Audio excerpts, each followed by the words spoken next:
আমি আমার জীবন থেকে এতটুকু উপলব্ধি করেছি, একজন পুরুষকে কখনো বলতে হয় না আমাকে গুরুত্ব দাও, আমাকে যত্ন করো, আমাকে তুমি ভালোবাসো।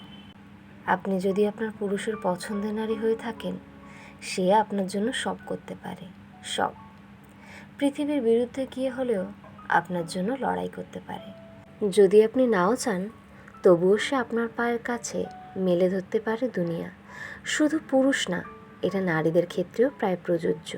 যে আপনাকে গুরুত্ব দেয় না, ভালোবাসে না, যত্ন করে না, আপনাকে কোনো এফোর্ট দেয় না, অথচ তবুও আপনি জেদ ধরে বসে আছেন সব কিছুই একদিন ঠিক হয়ে যাবে।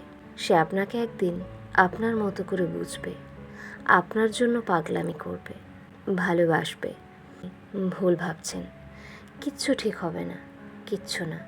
আমি আবারও বলছি, কিচ্ছু ঠিক হবে না। কারণ আপনি তার প্রিয় নারী হতেই পারেননি। আপনি তার কাছে অত গুরুত্বপূর্ণ না। যদি হতেন, তবে সে আপনার বলার আগেই আপনার জন্য সে সব করত যা আপনি আশা করেন।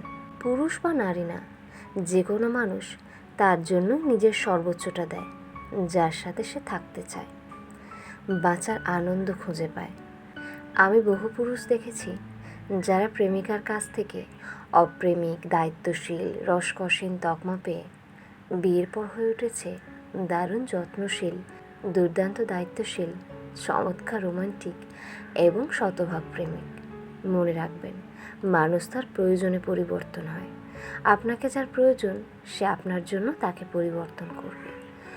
অন্যথা আপনি হাজার চেষ্টা করলেও তাকে পরিবর্তন করতে পারবেন না। আপনি যদি কারো শখের মানুষ হয়ে থাকেন, তবে বিশ্বাস, ভরসা, ভালোবাসা, যত্ন, গুরুত্ব এগুলো এমনিতেই পেয়ে যাবেন। জোর করে আদায় করার প্রয়োজন পড়বে না।